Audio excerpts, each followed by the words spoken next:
What is up, y'all? Welcome back. It's episode 30 of Marlins Franchise, and I mentioned this last episode that we were going to do a draft review, just kind of going over everything we've done in the draft during this sim, kind of see where it's at. Quick spoiler alert, it's not good. We have not done a great job, but let's kind of really assess, really dig in and see what's going on. So we'll start with our first draft 2022. Our first pick ever was Corbin Dickerson. Picked him at the 6th spot, and it's been a bumpy ride. He'll be age 24 this season, and he might be ready to have an impact season. You see, he got 239 plate appearances last year, a 54 WRC plus. That's horrendous.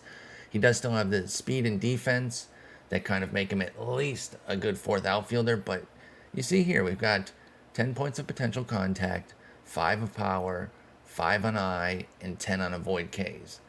If some of these start to come through, especially in spring perhaps, he can be a great player still. There is still a lot of upside here. And at 24, hope is not lost at all. I think, this year and next, if we don't really see him turn into something, then we're going to believe Corbin Dickerson really is just kind of that fourth outfielder type. Second round pick that year was Mikey Romero, 46th pick overall, and he's advancing as well and starting to look like he can become something. Now, he's had samples each of the last 3 years. They've gotten bigger, but they're all small. 10, 21, 92 plate appearances. The 92 plate appearances this year came with an 88 WRC plus. He was an even WAR guy. He's basically a minus .2 WAR for his 123 plate appearances. Nothing really to go off of, but you can see here, there is something that can develop. In fact, I want to do something, and we'll do this. I probably won't bring it up every time. I'll probably just tell you guys, but I'm going to put some of these guys into the OOTP calculator with their peak. What would their peak deliver? So let's put him at second base, Mikey Romero here. And we'll go max, so we'll go 60 on the contact. With that 40 power. And then 55 defense, which you can get to. So that player type would offer a 2 WAR with a 99 WRC plus, or OPS plus is what they do. So about a league average hitter with probably some, capable defense at second base and a little bit of base running. Let's put Corbin in here too. And obviously we'll put him in center. That is his weakest spot, but that's where we'd want him. I don't want to just put him in his strongest spot just to gas the numbers. I want to see where he's going to be in the spot that we're going to play him. And he still has a 65 out there, so that's pretty good. So that's about a 3 WAR season, 2.8 to be exact, but we round. And that's a 99 OPS plus as well, so speed and defense bridging the gap there on a league average hitter. That'd be awesome. Brent Bockham is in AA at age 24. He needs to be moved up. He was a positive hitter in AA last year. It's time to move him up and see if he can get going. Now, he is unhappy because of team record, which you can't really get away from that in any of the minor league teams that we have. I've got a big issue with our minor league performances. They've been horrendous. But let's put Bockham in. Now, he's not panning out quite as well. As you can see here, doesn't really look like he'll be more than... he's really kind of AAA fodder unless something changes. His max projection here is an 81 OPS plus and a .3 WAR.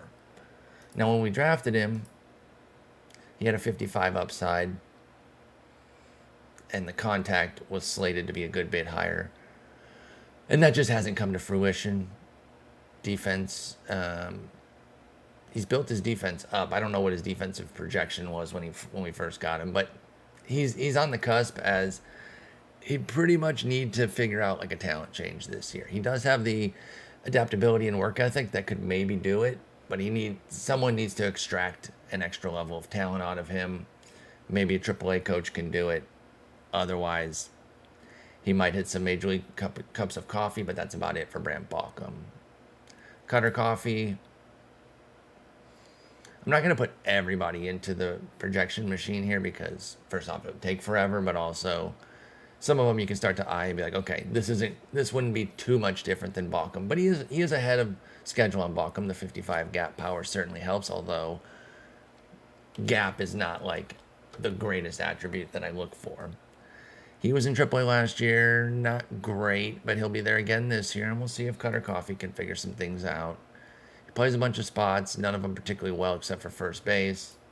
Doesn't have the bat for first base, though. Teddy Cashman, our 5th rounder. Now, he took a big step forward this year and was a major league contributor for quite a while. Now, he didn't do that well. He had an 87 WRC plus. That is not off the charts by any stretch, but I feel like he took a step forward this year. And if he continues to develop and reach that max that he's at, he could be a 2-WAR player with a 114 OPS plus. Let me see if I put him at first. Let's maximize. We'll just put him at that best defensive position. What does that do? 1.8 WAR. Same as in left. The extra 5 points of defense. I didn't figure it would change it because it's defense at first base. But he could be something. He had an excellent year at AAA this year. Another good sample there. After a solid plus bat there last year. And so we brought him up to the majors for a lot of the season. And he was meh. But it takes some progress sometimes. Oh, we can't get splits. We can't get splits after the season. Oh, that's weird. Anyway. Oh, wait, no, that's for... I'm a dumbass. That was for the season. So versus lefties, he was a 63, 93 against righties. So 93 against righties, still below average, but kind of on the cusp there. Andrew Walters, I think I just cut him. Oh, no, I did hang on. He was on the chopping block because he's not good. And then Gabrionis is at AAA this year. He's on the cusp of possibly being like a backup catcher, but we've got better catchers right now. We don't need to necessarily use him. Chris Wall, he was like a ready-made guy. He was this from day one pretty much as far as his skills. 50, 50, 50, 50, 50, 55. And so we actually got him in the 7th round, or was it the 8th? Where is it? 8th round. And that year in the draft, he was one of the top pitchers available. And for some reason, he lasted till the 8th. He was older, but I still thought it was weird that he lasted that long. Now, like I said, he came into the league. Yeah, he was drafted at age 24, but he was ready-made, and we ended up flipping him for Juan Esparza, who I believe we still have. He's at high A. And Fernando Romero, who we then flipped. I think we never even kept Fernando Romero because I think he was expensive. And so I flipped him. He's actually been an excellent reliever, but relief is the last thing we need. So no regrets or anything. And Nasim Nunez was a great glove, but nothing else. And I just couldn't justify playing him in the majors with that kind of bat. Then we got Isaac Hill, who's also chilling at AAA this year. He's part of our starting pitching depth. Nothing special, but, he can come up. Silas Ardoin, hook 'em horns. Never really developed the way I'd hoped. Played a little bit at AAA. Put up good numbers, but it's literally 31 plate appearances, so who cares? I don't think anything's going to come of the Texas catcher. Tom Keene. Nah. Henry Bolt, also in AAA. Carlos Elian Martinez, we cut him. Jackson Bird, I believe, was at AAA. So we've still got a lot of these guys like in our minors capable of at least contributing. So there's something to be said for that. I mean, Vasas is a 19th rounder who could actually be something. Let me put him through the machine here. Let's put him at first. We'll maximize. I don't know if he's got the bat for first, but let's pretend. Again, it's that gap power that is his strength that I'm like, yeah, that's just not anything that I look at as like, oh, Gap power is your strength. Wonderful. He projects to a 1.4 WAR with a 104 OPS plus. So above average hitter, couple WAR, or 1.5 WAR, 1.5-ish. But not bad for somebody in the 19th round. And he's got a 50 upside. He's got the work ethic as well. Maybe they turn him into something more. This is a big pivotal year for Vosses for sure. I think this guy got traded a long time ago. Anybody else here? That's our 20th rounder. So then we go into 2023. Jaren Purify is not only our number 1 pick, but he's a 1-1. And it's not working out. It's just really not working out with Purify, unfortunately, at least right now. He is 22. It's not over, but it's also just not good right now. So we just got to kind of hope that he figures some things out at AAA here and, gets to another level, because as is, and even with this max that I'm putting in here, I don't think this is going to be very good. Yeah, he's down to 1.3 WAR, literally the second lowest of the guys I put in here. I put in Dickerson, Romero, Cashman, Vosses, Purify, and Bockham. And Bockham is the only one lower than Purify. 92 OPS plus 1.3 WAR. That's really bad. Now, when we drafted him, he was slated to be a god. Now, it went wrong, and maybe it was my management of him. Or maybe it was the fact that all our minor league teams suck, and he just was demoralized by that. He's had some blips of quality, like when he first started getting going in 2024 in rookie ball. I was like, okay, let's go to Jupiter then. And he was still above average. But then he started age 19 in Jupiter playing terribly. Actually, I think I promoted him to high A to start the season, and then he went to Jupiter back down there because he wasn't doing well. Then he was in rookie ball in 2026 because things were going so bad. I'm like, well, let's just put him back to where he doesn't have a red arrow next to his name. So that was all the way back to rookie ball. He just played there for 11 games. Then we started moving him back up.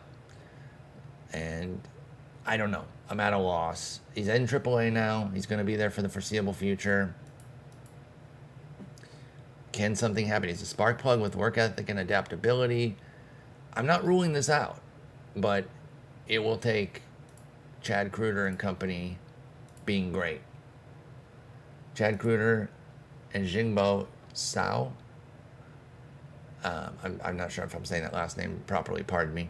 But he's got excellent development, excellent mechanics, legendary aging, and excellent hitting. Come on. I need you. I need you big here with Purify. So that's our only 1-1 overall pick. That same draft, we got Brent Renfroe in the second round. He is not great. Extreme fly ball, which I don't usually like drafting. I think I was just like, we need a pitcher. And I might have just drafted him as a pitcher. Or, just kind of taking a lesser guy because he was a pitcher. Don't draft for team need. I don't remember the circumstances, but I'm looking at this guy and I'm like, he's just not that good. So I'm not sure why I took him in the second round. Called that an error. Brayden Connor's catcher, not bad. Has backup catcher potential for sure. Let's put him in there. I just want to see real quick what he pans out to. So left-handed batter. He doesn't have any growth to him except for that 5 extra points on the avoid Ks. But I just want to see. And he's a .8 WAR with a 72 OPS plus, but the defense is what we'd be looking for there. 55 is not amazing. I'd like to see a little bit more development here, and he'll be in AAA this year. If he could jump up a little bit, if he can maybe take this avoid Ks up to 50 and then spike an extra 5-10 points somewhere else on his hitting profile. Just a little something. While moving the catcher ability to 60. I mean, that's a lot to ask. Don't get me wrong. But there is a path. Riley Henfling is no longer with us in our squad. He's an A-ball for the Braves. Whatever. And then, was this Luca Reyes? Yep. He's in AA. Another spark plug. Doesn't look great. 22 years old. Going to be 23 this year. Needs to figure some things out. Will be in Double A for the first time this year after a decent high A season, which included 12 triples. Damn, that's crazy. So maybe he can build on that good season. Tyne Hampshire. Been in Double A the last couple years. Getting moved to Triple A. Great first baseman, but like, who isn't? Who isn't? So I don't know. I don't see much coming there. Sam Bianco is gone. We didn't keep around too long. Jordan Morales is on Altoona, which is Pittsburgh. Ryan Kropel is in AAA. He looks like AAA fodder. I mean, he never misses a Wordle. If you never miss a Wordle, you've got a place in our organization. Although I miss the Wordle all the time these days. I still like to play it, but I don't remember every day. Ty Bothwell, he gone.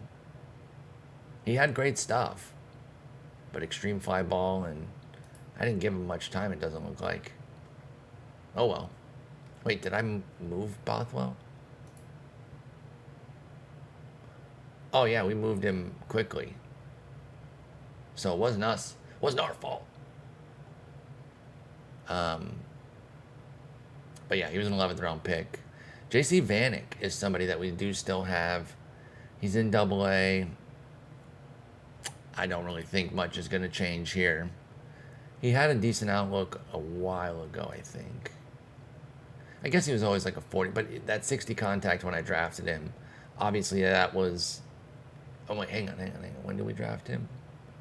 We drafted Vanick 2023. So this would have been the scouting report we saw. Well, no, this was right after the draft, so this was the one we got. But yeah, he was like a, whatever you want to say, 60, 55. He had contact upside. He has not reached it. We'll see if JC Vanick becomes anything. I doubt it. Matusik we still have. He's in high A for a second year because he was dreadful there. He does, another spark plug, adaptability, work ethic. We got some guys, some of these guys got the personality that hopefully can help foster some growth. But that alone won't do it. You need more. Chad Bourne, Chad dead. Tyson Heaton, organizational fodder. I don't think any of these other guys, Weens, I remember trading him and lamenting that we were trading Weens because I'm a child. Oh, yeah, I was with Asa Lacey and Luis Garcia. What's Lacey up to these days? Is he healthy? Hey, look at him. I wish him the best of luck. We traded him just because I didn't want to be stuck with that health profile. And I was worried that he would go to fragile, which he didn't. But I was worried that it would hit him hard, too. And he's at 35 control, so I do not regret that trade. And then, let's see, nobody else really in the 2023 draft. 2024, Bryce Clavin has not panned out. That's the problem. My first-round picks are the worst. I'm terrible at them. Now, Clavin might be one of the first. Well, I guess Dickerson still has a ton of upside, our very first pick. But Clavin was drafted 2 years later and might already be more advanced. Not defensively, but with the bat. And frankly, as much as I like defense and care about it, sometimes I just want a good bat. Offense has been a persistent struggle for this organization. Feel like we've always had to kind of figure that piece out while the pitching's always been in place. So let's see if Clavin Max is here. He's only 1.2 WAR with a 94 OPS plus. I thought he might be a little bit more with the 80 and Void K potential, but I guess just no pop. And if you don't have any pop, you're just hitting the ball around weekly. Not every 7 days. I mean, WEAKLY. I don't know why I said stress the E. The other weekly has 2 E's. I'm an idiot. WEAKLY is what I should have said. But yeah, I still hold out some hope for him. He's in Jacksonville this year. Let's see what you got, Clavin. Chase Burns is in Double A, or is in High A. He has 25 control though. It's bad. He's actually got moved down. So I did at the beginning of the offseason, just to kind of see. I haven't done it in forever. I did the old let them set up the minor leagues. So they moved a bunch of guys around. I moved some of them back, but, Burns, who I'd moved up to double A, he wasn't getting it done. The computer brought him back down to high A. I just decided to leave it. I know he's pissed off about it, but he's a 25 control, dude. What am I supposed to do? Who's this? Cameron Davis. He's in A-ball right now. There's some upside here. I mean, he's a speedster with some defense. Not nearly enough hitting to be worthwhile. But we'll see. He's a long way out. Mason? I don't know who this is. Chase Mason. Chasen.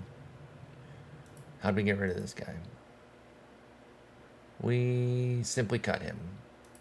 Because he's bad at baseball. That's the main reason.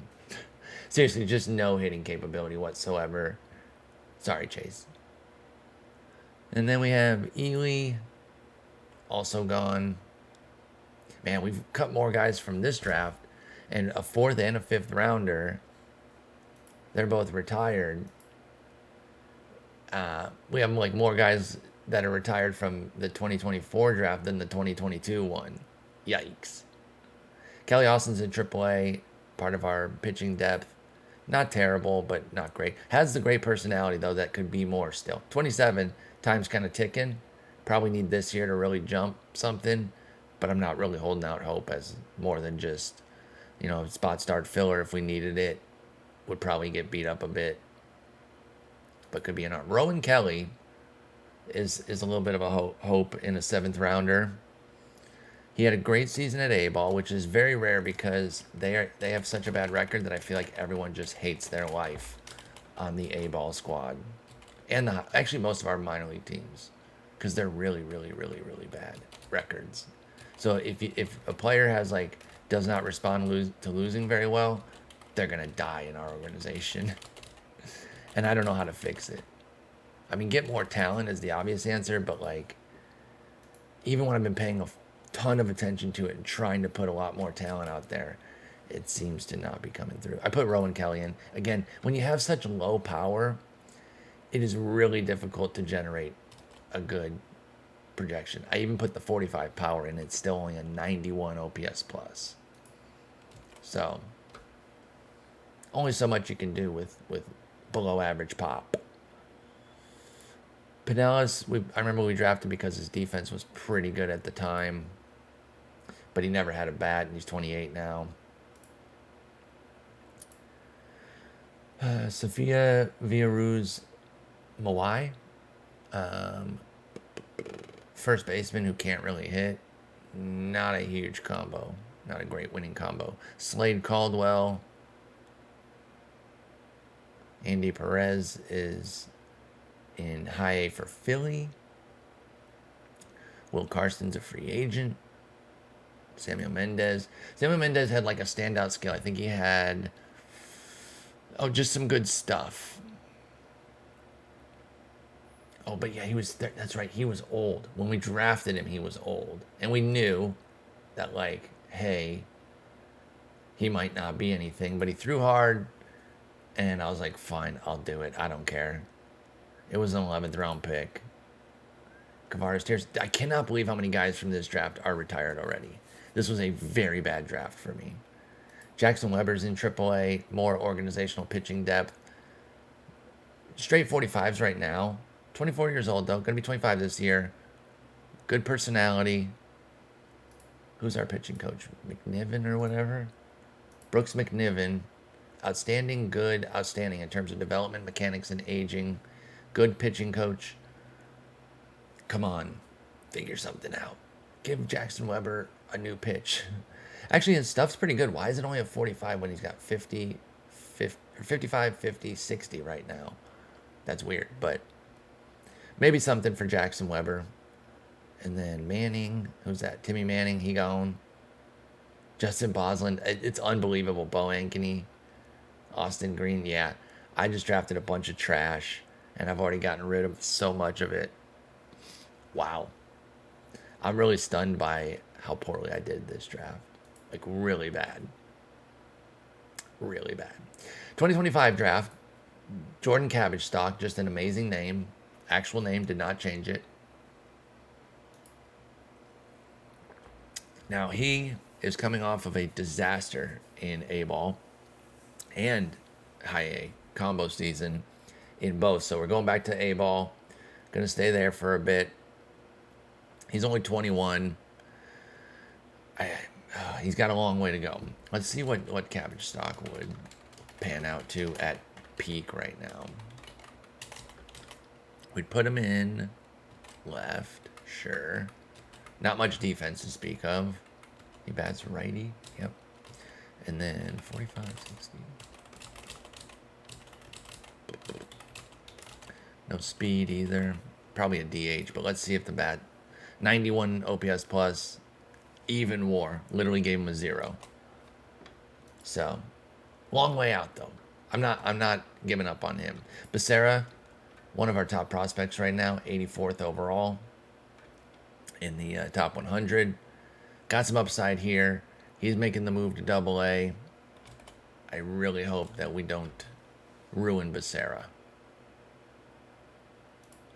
Justin Tucker, hook 'em horns. There's still some upside with this bat here. Now 40, 45 on the contact avoid Ks is a bad combo.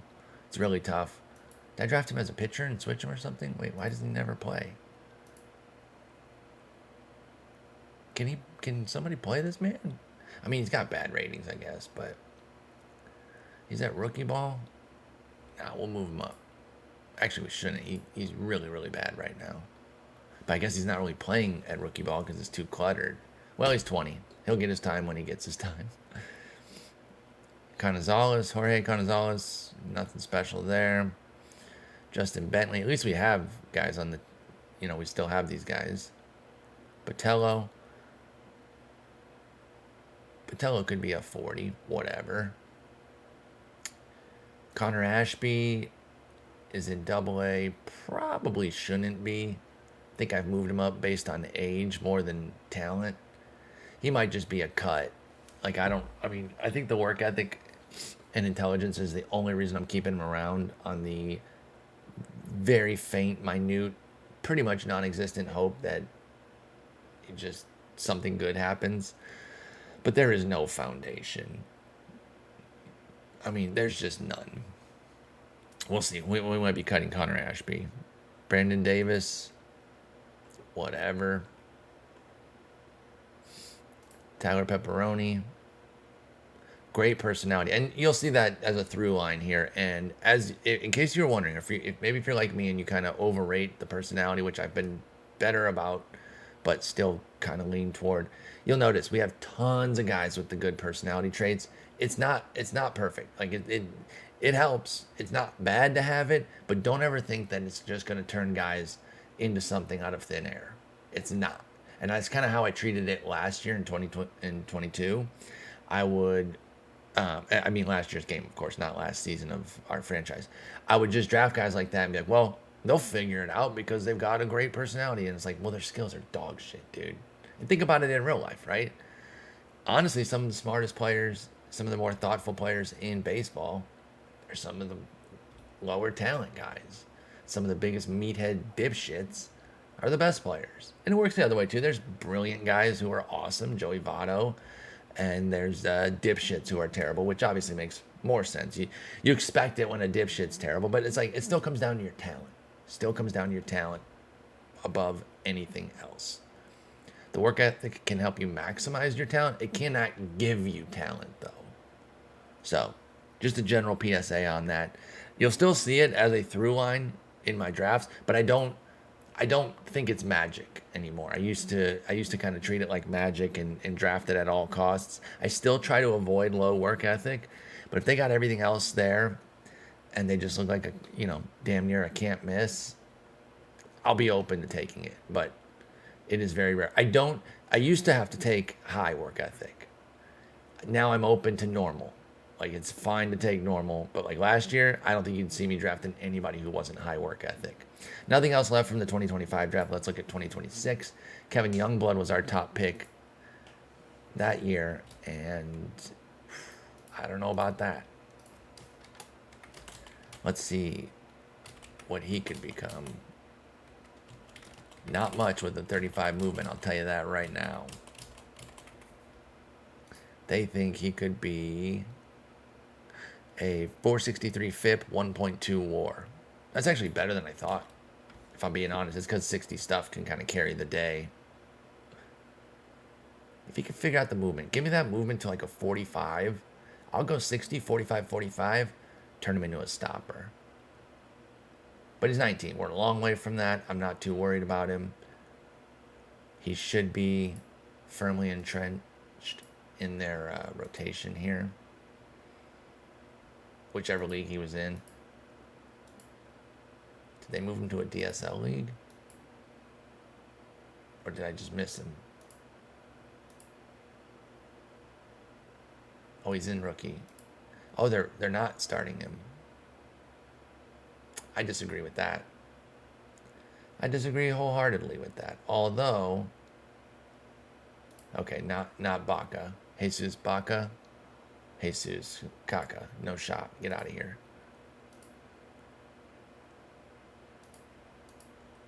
I think I force started him into that though, so I'll blame that on myself. And then we'll get Youngblood in, get a full year starting.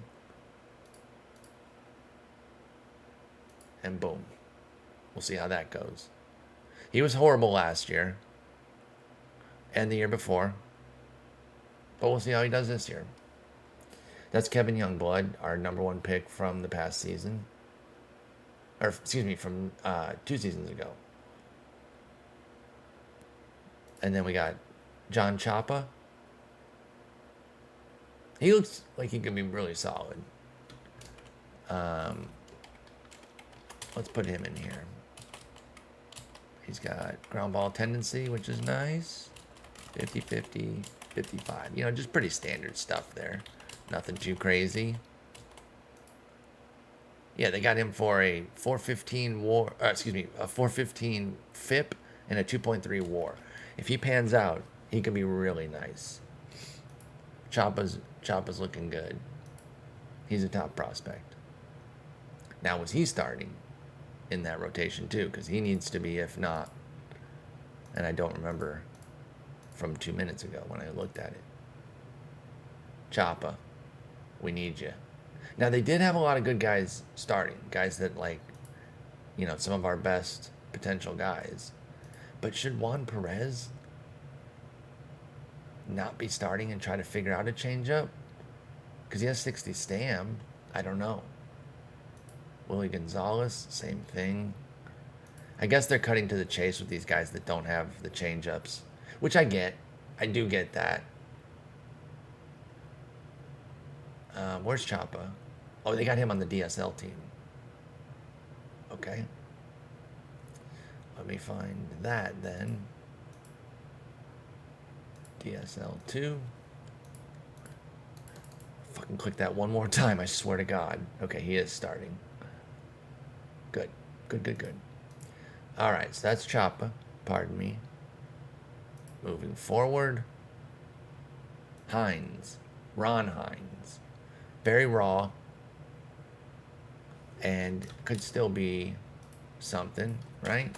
Ron Hines. What's your position? Let's go third. Let's go third base for him. And he bats right. For those that don't know what I'm doing here, I'm using the OOTP calculator at OOTPcalculator.com.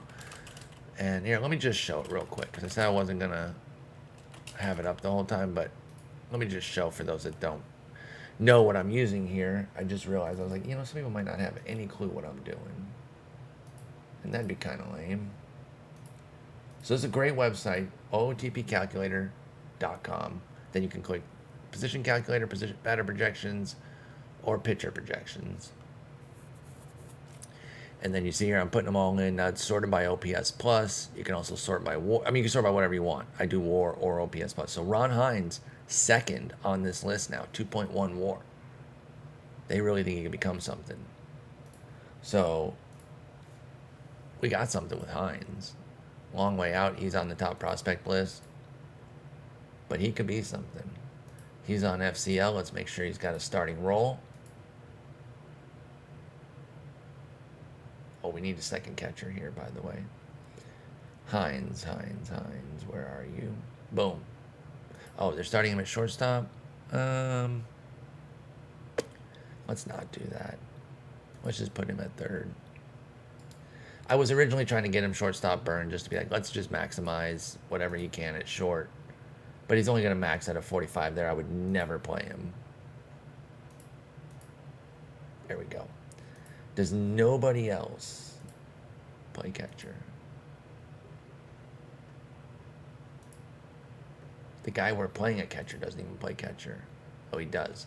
But why doesn't he have a rating there? Interesting. All right, well, we need some catchers. Let me do that while it's on my mind. They got 3 here. You can have one of these. We need more players on this team, too. What's DSL2 got? Yeah, okay.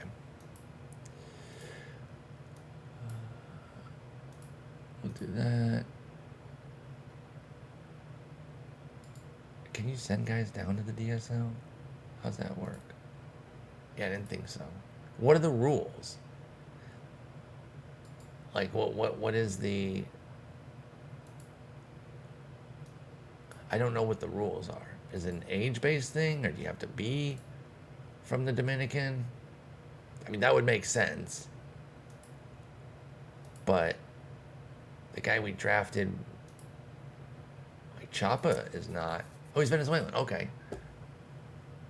He was in the draft, though, from Venezuela? Do we have an international draft? Did I accidentally set an international draft? I don't know. That's why I was confused by that, and I didn't know how do you send guys to DSL. I know, like, the international guys that we get and all that, they go there at January or July 2nd, but I don't know how it works otherwise. Like, I was able to send one guy down, but not the other. No idea. Anyway, moving forward. Oh, what is this? Tyler Sidney. He's got some upside. Mostly as a defensive guy, though. Utility guy. The bat's just not there. Might be able to slap it around a little bit, but that's about it. And then, oh, I didn't mention Brown. John Brown. Keeping close eye on him. He is somebody who continues to pop up in the make it work. And he's usually like the lowest guy by far. Like they have a bunch of 60s in there or higher, and then him. Like when 60 is the lowest, and then they're putting in Colas and Torkel, we had him, all of our best guys, and then John Brown's included. And that should always raise your antenna about a player. Like, wait a minute, why do they want him? I think sometimes, and I see this on other streams and whatnot, and I used to do it too, so I'm not throwing stones. You see that guy with the lower rating, you click him automatically and say, okay, you can have him. He's trash compared to these other guys. If they value him, if the computer values him with the other studs, that should tip you off and be like, wait a minute, how good is this guy? And for Brown specifically, he projects to a 102 ERA plus and 2.2 WAR. Pretty solid guy at age 19. Extreme ground ball, big stamina. It's easy to see why the computer wants him, and is also why I've refused to give him. Now, he is fragile. I'll put him in the right deal, but he's been an add-on in a deal where I'm like giving Kybert Ruiz and Jason Dominguez already, and then they're like, just throw in John Brown. I'm like, fuck you. I don't think so. But yeah, he should already be on our prospects list, right? Oh, he's not. How dare I? And then De La Torre, he's looking pretty good. I think this could be something. Now, he's a long way out. And he's first base only, and he's bad at that. So it's all on the bat. But the bat is substantial if he gets there. Now, again, he is light years from it. But the bat, if it pans out, would pan out to a 115 OPS plus, which is fantastic. It's the highest projection of anybody that I've put in here. Teddy Cashman being second at 114. So, De La Torre. We'll put him on the prospects. Oh, he's already on there. First base prospect is usually a little bit of an oxymoron, especially when you're already bad at defense on first base, but you got to put him somewhere. I wonder if we're better off trying to milk something out of this and cultivate an outfield defense. I don't know how much they can grow there, though. So, I don't know. He probably should just DH. Is he DHing for FCL? Oh, he's playing first. Okay, that's actually fine. That's actually okay. I'm chill with that. And then we got Isaiah Folks. He's at A-ball. Dylan Lopez. See, a lot of these guys still have their upside because we haven't had them that long. So it's a lot of, open questions about what's going on with them. Nothing's decided yet on this class. Oh, we got another Youngblood. Is this his brother? He's from South Carolina. Let's see where Kevin's from. From Texas. Separated at birth. And we got John Barnes. Yeah, I'm just glossing over these guys because none of them really stand out. They'd have to develop a bit randomly in the next couple years to, or not randomly. It's not always random. There's talent change randomness, but like our coaches could maximize some of these lower tier guys into something. And then our last guy was this Venzer guy. I think he was a two-way guy. I remember taking him specifically. He's not very good, but I just remember the name. And then this year's draft. Marco Smith was our number one pick. Obviously has crazy upside, but he's 19 and light years away. Did not do well in his first sample. I'm not too worried about it, but it wasn't good. Alex Powell, looking like a solid pitcher. I did put all these guys on the top prospects list. Juan Perez, another pitcher. Luis Espinoza also has pitching, but it's not very good. Zach Rogers. Zach Rogers could be really nice. I will not be surprised if teams start asking for him soon. Let's put him in here. 55, 65, 50.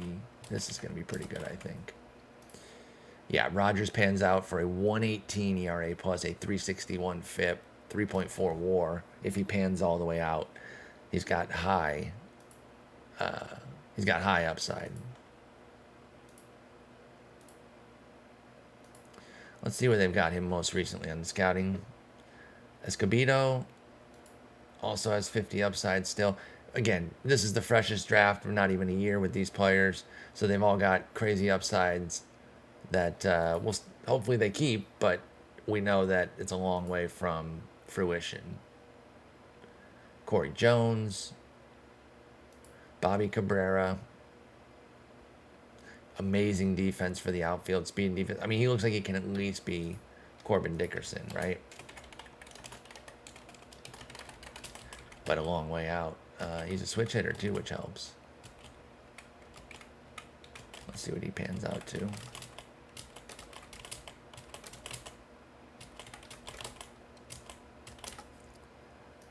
So Bobby Cabrera, actually a good bit worse than Dickerson. 81 OPS plus to 99 for Dickerson and 0.6 WAR to 2.8. I'm surprised that it's that different. You know what? Hang on. Let me change one thing. This will not change that much, but I put Cabrera in left. Let me put him in center. Let's just go 1-to-1 with. That does move him up to 1.2 WAR. Still well behind Dickerson, but he's Dickerson-esque, and he's ages, light years away. Oh, Reagan High School. I live in Austin, so I used to live near Reagan. So that stood out to me. All right. Brandon Wright. Okay. Aaron Watts. Yeah, I mean, I'm trying not to get too excited about these guys because, again, we haven't even had them for a year. They all still have, their draft upside. And I know. We also had a lot of extra picks here, though, too. We had 3 seconds, 2 fourths, and 2 ninths, 2 tenths, 2 11ths, So this could end up being a very fruitful draft. Yes, these guys all have their massive upside that, will start to change a bit. But these are also high caliber players because we had a lot of picks. So hopefully it's getting better. It has been a weakness. Like I said, the performance of the minor league teams has been truly horrendous. Here's a more detailed look at the guys that's sorted by round. So you can see the 5 first rounders here with the potential. Marco Smith has the highest. Of course, he's the most recent drafted. It doesn't list Corbin because he's not in the minors anymore. So this is just major leaguers. Or just minor leaguers, excuse me. So we have 6. We have 22, 23, 24, 25, 26, 27. So we have 6 first rounders, 5 of them listed here. So, sort by potential, we've only got 2 guys over a 50 right now. Vlad Jr. just went yard off of Scooble. 2-run shot. Damn. Scooble's been great with the home run suppression. Giving up 1 to Vlad, I'm not going to lose my mind over that. And then we'll go to the pitchers.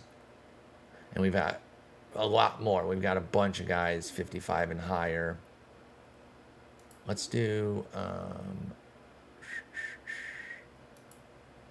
I wanted to see stamina. So most of these guys have starter capability too.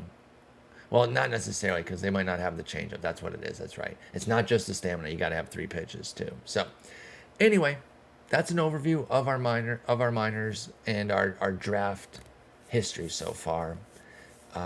It's admittedly been a weakness. I need to get better. I'm trying to get better. I've been working on it. I've been trying to tighten up the minor leagues a bit as well. We have 40 people at AAA. We're going to need to figure that out. But yeah, I think we're figuring some things out. We're going to have some guys hopefully pop and become something. Did we just cut Bockham? He's a captain. I just want to see. I just want to see if there's anything more there. I just can't. I can't cut him yet. But anyway, that'll do it. At the next episode will be the end of the offseason. We're still on January 29th. See if I make any moves. I've been marinating on some moves. Surrounded around Keibert Ruiz and or Trevor Rogers. I don't know though. I got a rude awakening realizing that Trevor Rogers is regarded as an expensive, overpriced veteran. So that's a bummer. I do want to show you guys one of these trades. See if you have any interest in this one with the D-backs. This one shocked me. This one would be huge. I'd be giving both guys. They think Alec Thomas is an overpriced veteran at 12.6 mil for 1 year, which, he's not great. But he's the one that they say overpriced veteran. If I take him out, they can't figure out the deal. But I've done it where I've given them enough money to cover it, and it doesn't say that anymore. So it's definitely him because Carroll is also making about the same, but he's a 55. The problem with this deal, we also get a 2nd round pick. The problem I have with this deal, we get a decent catcher, decent little infielder in Perdomo. The issue I have here is we don't need 2 outfielders. So just be getting the talent basically, but then I'd still have more work to do. So I think it'd be a trade for trade's sake, but I was kind of maneuvering around looking at different things, and this one popped up because I saw Corbin Carroll was on the trade block. But I can't get them to do Davison instead. And I was already giving them 3 mil. What if I give them 4 mil? See, stop wasting my time. Oh, wait. Oh, no, never mind. I'm an idiot. I took out the wrong guy. Yeah, they still have...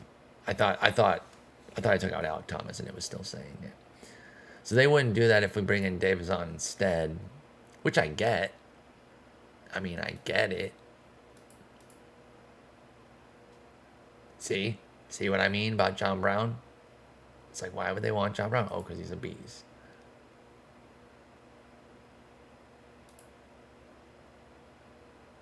They have to give him...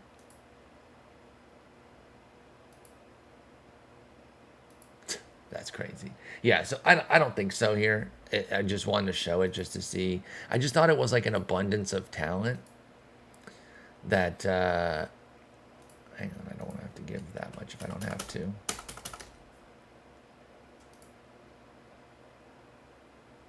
Yeah, so I also give them 2 mil. I just don't think it fits. I just don't really think it fits. So I don't know. I don't know if I'm going to end up doing any trades. I don't think they're really out there. I just thought about maybe cashing in this chip because he is quite good as a catcher. Thought maybe we could flip him for something big. What are you mad about your performance? Oh, transactions. What are you crying about our transactions for? Shut up. So mean.